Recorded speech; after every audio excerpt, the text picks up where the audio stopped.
On the morning of Monday, November 21st, 2018, the senior men of the town came together for a meeting.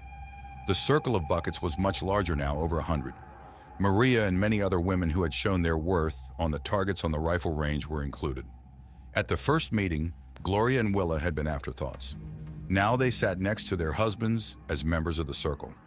Teresa and her two brothers sat within the circle along with dozens of other young people that had performed beyond expectations.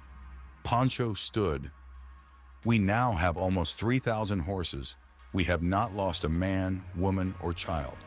The horses have come from people whose intentions were to harm us. Our town has the absence of many of our older generations, as we stood by as children and young adults, seeing them gunned down. We now can take the fight to them, those that would do such harm. Lorenzo stood. I propose we take the battle north to assist Peter, and we also go west and clean up Campeche. The circle agreed. The circle was those sitting today, including those standing behind them. Who will stay and protect our homes? Pancho asked. One of the few older men stood. We have enough weapons and ammunition to become good with them. 4,000 go north, 4,000 go west, and leave me with 3,000, primarily with women and children. I was not born here, but came here after I got out of the army many years ago.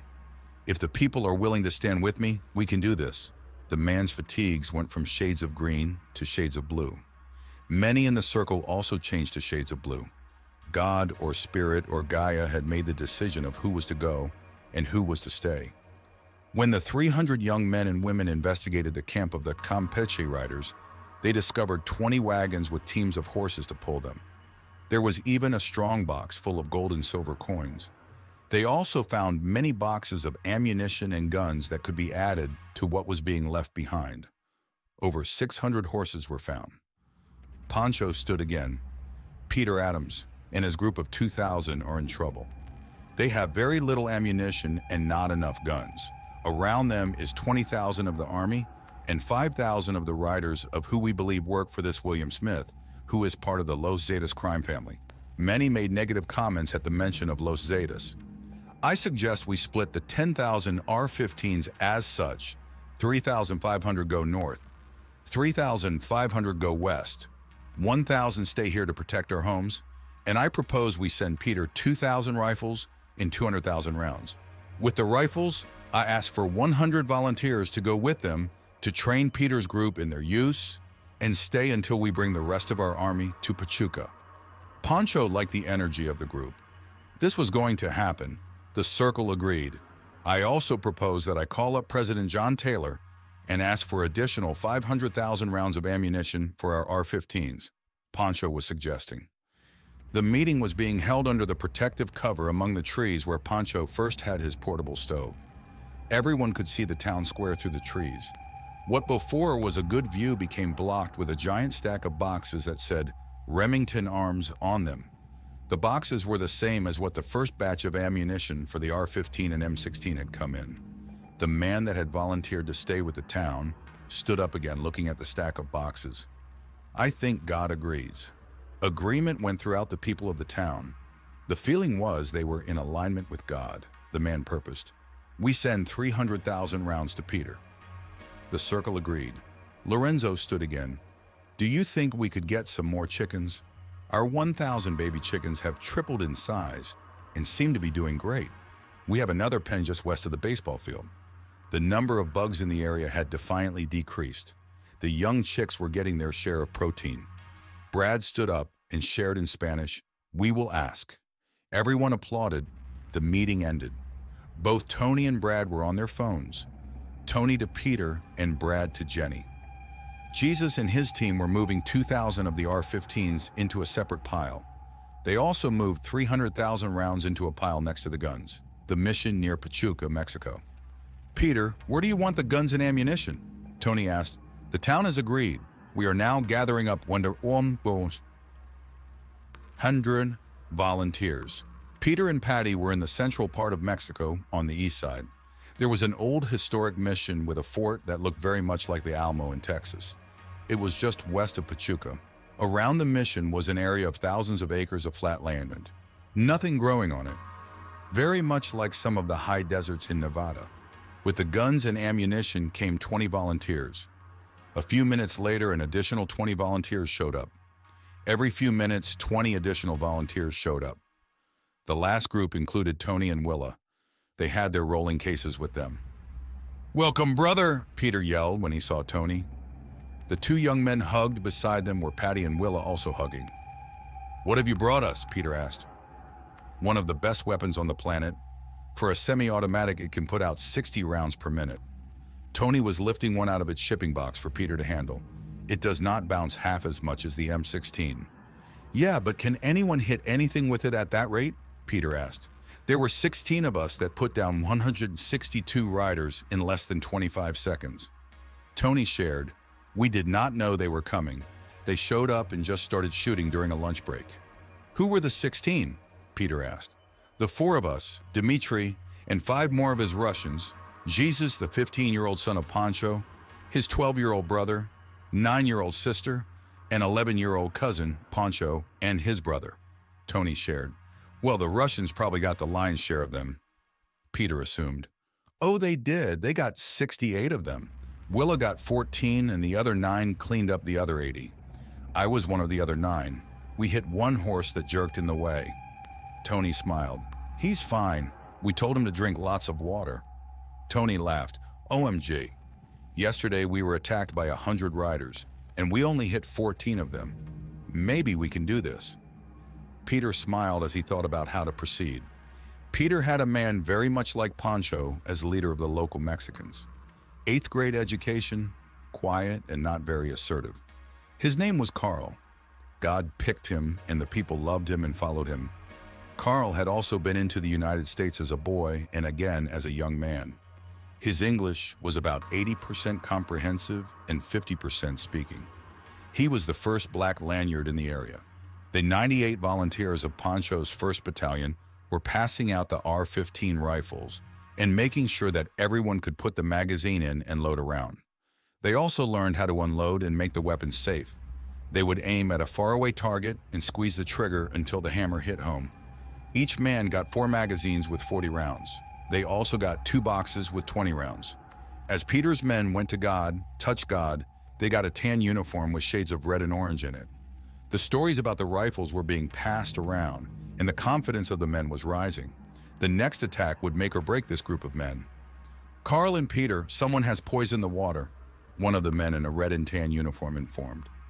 Tony was there when the information came. There was a large concrete-formed pool with a fountain on the east side of the mission. During the hot periods, the mission turned it off to save the water for the gardens. Tony went and stood before it. "Peter, where does the water come from that supplies the mission?" "That hill, north of the riders," Peter shared.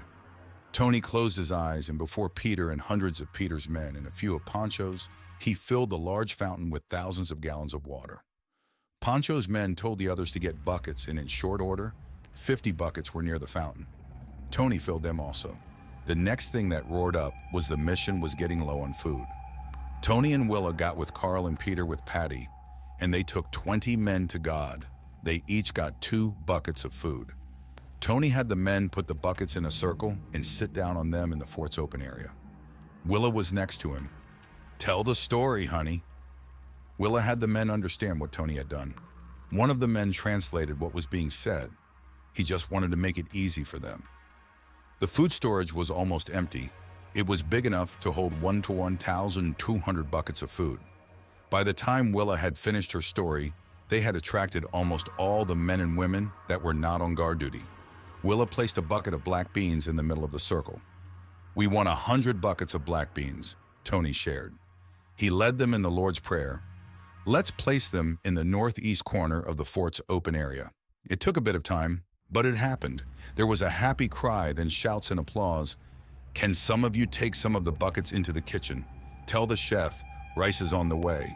Willa found a bucket of rice and with all her strength got it on top of the beans. "Everyone focuses. We want 100 buckets of rice next to the beans," Tony shared.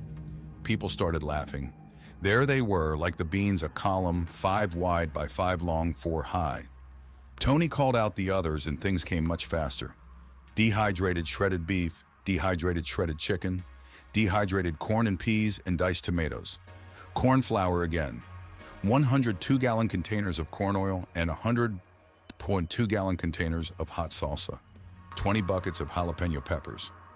Take buckets of each to the chef and ask him what else he wants, Tony said. The man at the door that had been watching. Coffee, 20 buckets of ground roasted Brazilian choice coffee. The atmosphere was very much like the first days at Jose Maria Chetumal. People were excited.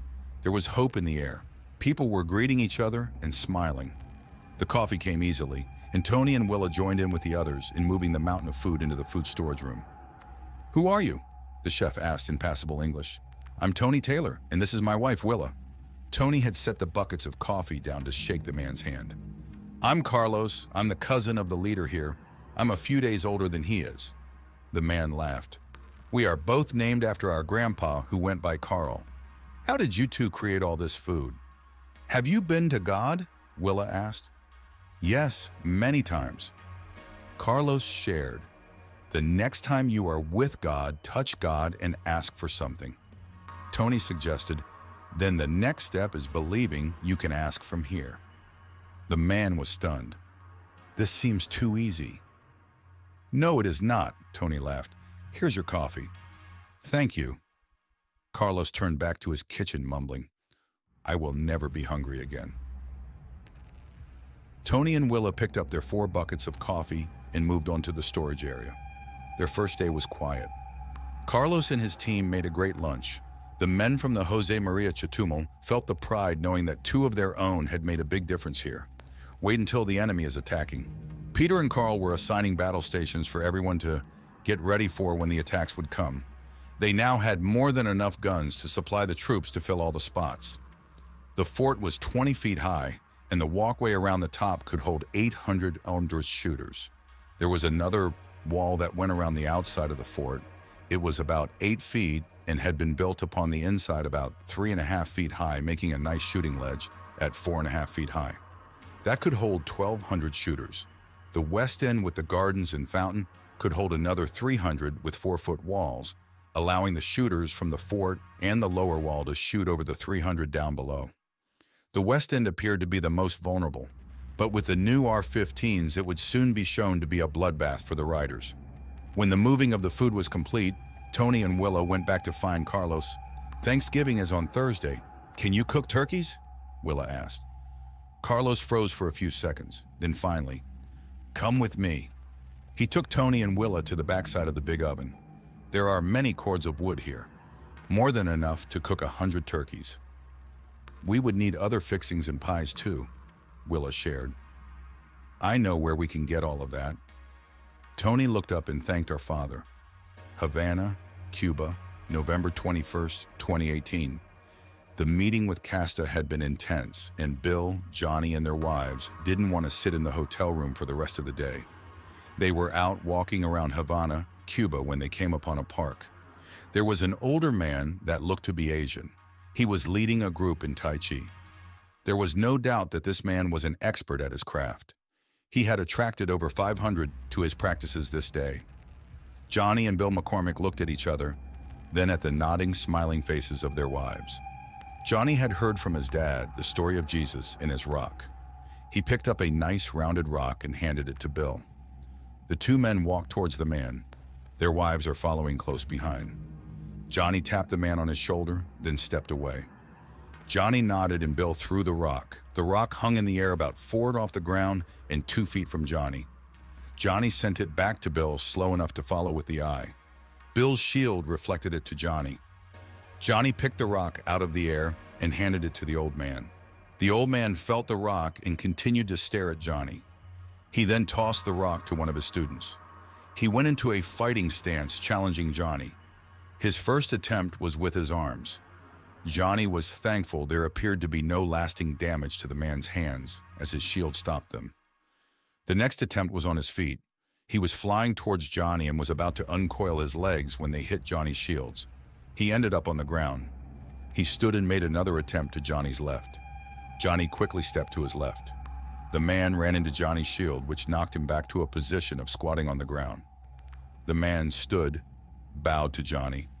"You are a master?" The man asked in very understandable English. Johnny reached under his shirt and pulled out the black lanyard. Yes, I follow the teachings of St. John. I've only been beaten once before when I was young and foolish. Since then, I have beaten that opponent 5 times. Why are you here? The man asked. To teach you all that we know. Johnny smiled. So you too can become a master of St. John's teachings. What is the first step? The man asked. To take you to God, Johnny answered. Just me, or all of my students too? Everybody, Johnny answered. Let's go. The man stood straight. Tell everyone to take a deep breath, please.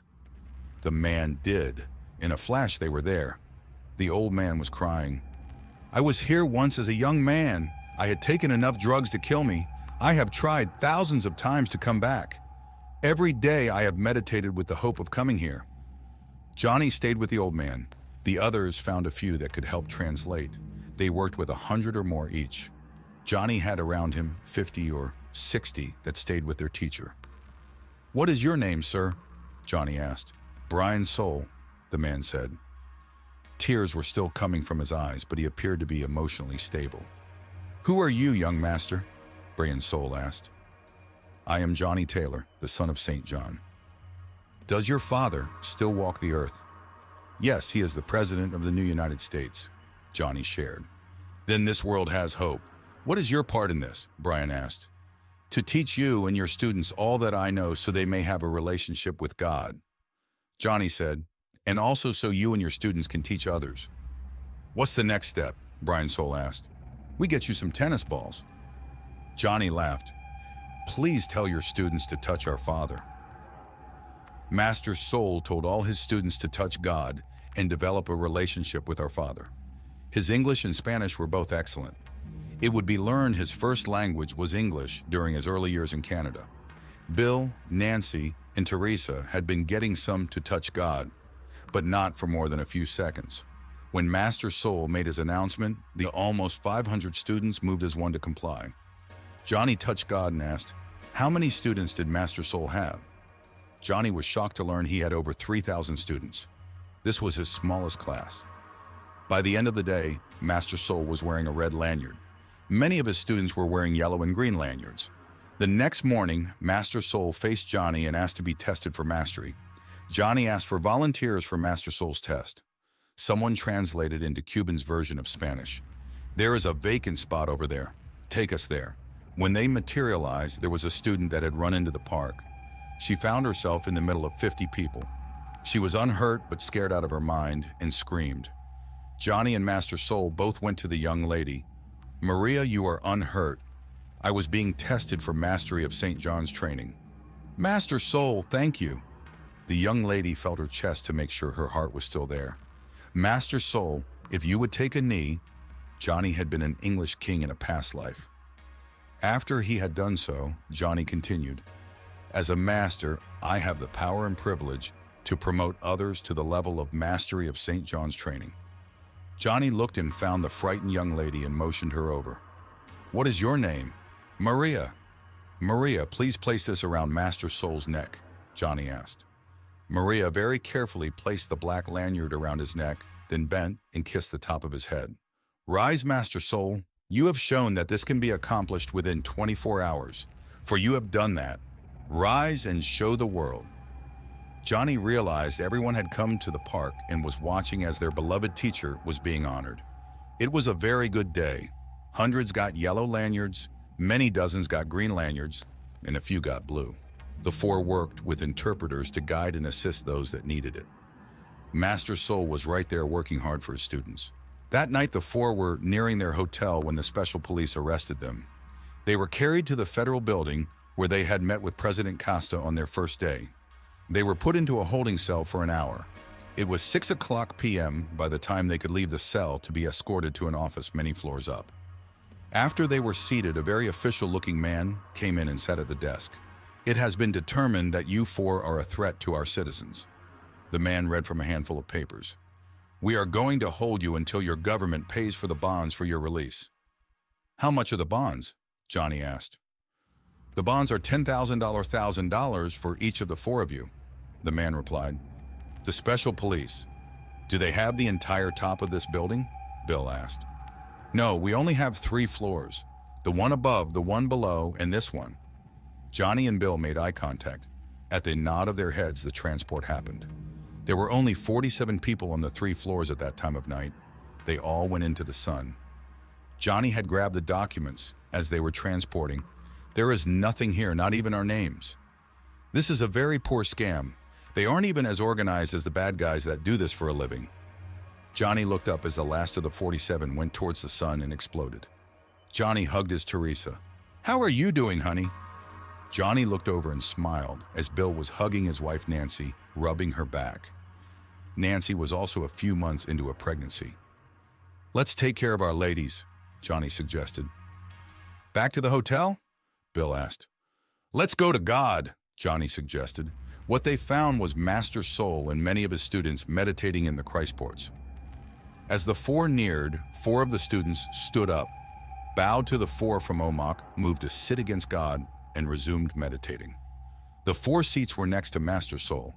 As they made themselves comfortable, sitting here is like the best massage in the world. All of the little aches and pains go away, Teresa whispered. Master Soul opened his eyes and looked at Johnny and Teresa. I was asking God to see you again. Master Soul looked past Johnny and Teresa, nodding to Bill and Nancy. If the special police bother you, call me. I have a place for you to stay. We believe the special police may have been in our room at the hotel. As we neared the hotel, they arrested us. Johnny informed quietly. Have you eaten? Master Soul asked. Johnny held out his hand and asked God for funds to pay for their lodging. His hand filled with 8 gold eagles. He handed them to Master Soul. No, we need to take care of our wives. I've learned so much in this day, I should be paying you for the privilege of being around you 4. Master Soul shared as he looked at the coins. I see now that I have much more to learn. And we will learn much from you, Johnny stated. Let's take your beautiful wives, masters that they are, and find them some food and comfort. Master Soul suggested. Ready, students? Master Soul got confirmations, and in seconds, they were on the street in front of a small cafe back in Havana near Master Soul's home. As Master Soul entered, he pulled a gold eagle from his pocket. Can you run a tab and please tell me when you need more money? Master Soul asked the owner and friend, can we use your conference room? Yes, Master Soul, are you coming from a party? The man was leading the group through the cafe to a door marked conference room. We come from meditating in the presence of God, Master Soul said. I would love to hear more, the owner shared. Then close up and join us. My friends from the U.S. need dinner, and the rest of us will do nicely with several of your appetizer plates and tea, Master Soul suggested. The table had 20 chairs around it, 4 on each end and 6 on each side. Bill and Johnny moved to the north side of the table and took the center 4 chairs, putting their wives between them. Across the table was Master Soul with Maria sitting beside him. These last few months of pregnancy had allowed both Teresa and Nancy to see energy fields around people. It was fun to see the lines of pink energy coming out of the heart chakras of both Master Soul and Maria going to the other. The center 2 chairs on the east end were left empty for the owner and his wife. Master Johnny, what is the purpose of this planet? To learn the lesson of judgment and to graduate 5 billion souls or more through the ascension process, Johnny said clearly. There were 2 interpreters, one at each end of the table that translated what the question was and the answer. Why did we not have to die to go to God if that was the 4th dimension? The students were defiantly in classroom mode. My father says we have been moving into the 4th dimension since the early 1930s. Those of us alive with any kind of awareness can see that things are different now than any other time in the history of the Earth that we know of. We have found no evidence of a car or a flying machine ever before on this planet. What is different, I ask? Our science believes the dinosaurs died 60 million years ago. God has confirmed with me that was when the planet moved from the 2nd to the 3rd dimension. So have we ascended? Another student asked Ken, and it was translated. No, but we are about to. Who goes to the university? Johnny asked. Several raised their hands. Johnny looked at Teresa, Bill, and Nancy. He realized this was a smart crowd. Everyone closes your eyes. Let's pretend, next month, You are going to get your diploma at the school stadium. You have finished all your major requirements. You can't sleep. So you take a walk in the middle of the night. You find yourself, without even realizing it, to be at the stadium. You find the gate open, and you enter and walk up onto the stage where you will get the diploma. Johnny looked around at the eyes still closed on the smiling faces. Have you received your diploma yet? No. Will you? Yes. We have completed everything that needs to be done. To make it easier, we need to take everyone to God. If your parents come to your graduation, you might want to show them where to sit. That would make it easier for you and them to get together after the graduation ceremonies. After being in the third dimension for 60 million years, this change to the fourth dimension might be a little bumpy. If we are prepared, it might be like a small bump in the road. If we are not ready for the change, then it may feel like we are hitting the wall at 100 miles per hour. Everyone was quiet.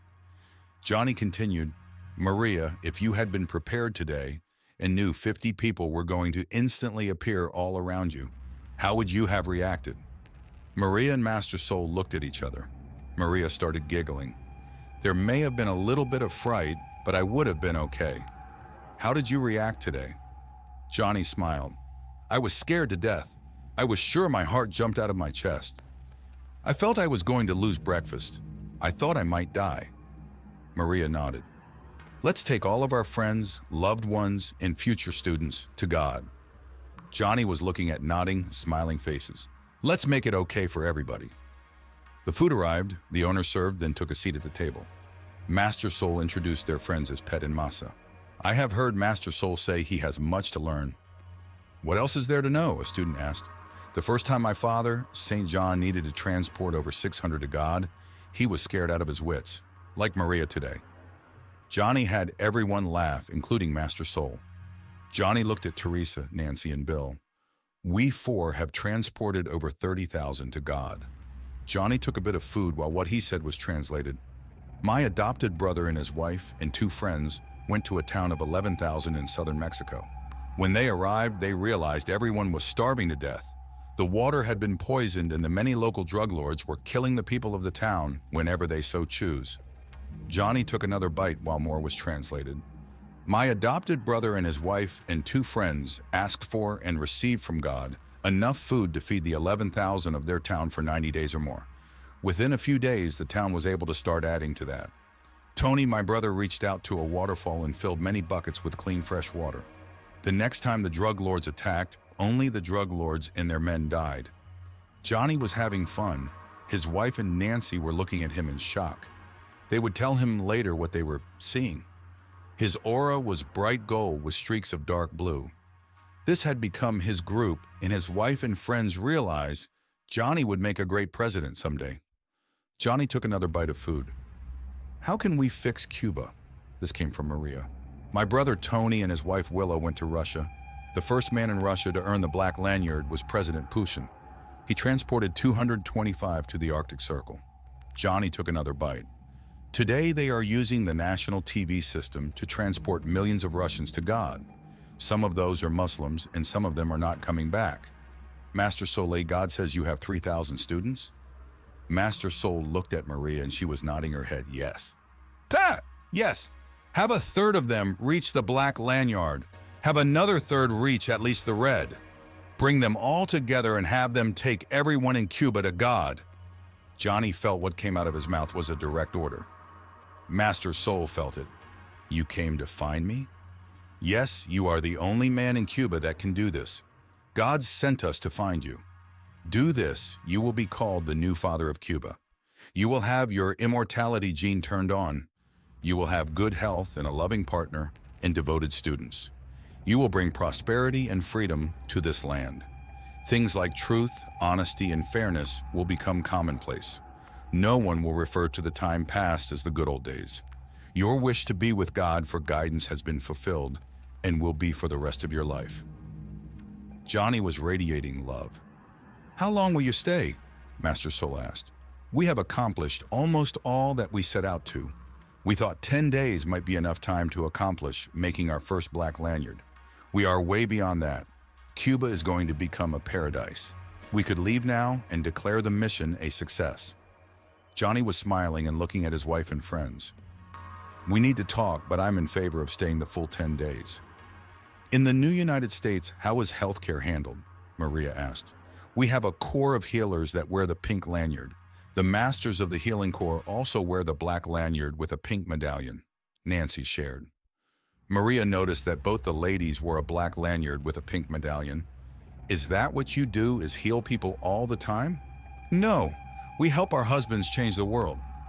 Teresa giggled. Help, came from Masa, the wife of the cafe owner.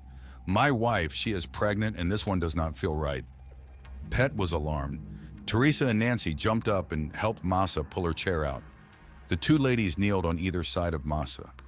They both looked up at each other. Master Soul, please kneel in front, add energy. Johnny and Bill, stand behind her shoulders and add energy. Maria, hold her hands and send energy. The egg had attached itself long before it had reached the womb. Now the umbilical cord was being choked as it entered the womb as the baby grew. The hands of both Teresa and Nancy were blue as they reached through clothing, skin, and muscle. They very carefully removed the cord from the attachment, healed it, then reattached the umbilical cord to the womb. Once they had everything done, they watched to see if it all worked. Masa started giggling. He says we are going to be okay now. Pet, he says we are going to be okay now. Masa had given Pet 3 daughters. She had prayed for a son. I want to learn that. How can I learn that? What do I have to do? Where do I have to go? This was being said by Pet's and Masa's oldest daughter. Come to the park tomorrow at 9:00 a.m. Come find me. We have 8 to 9 days to learn all we can from these two ladies. Maria smiled. Okay.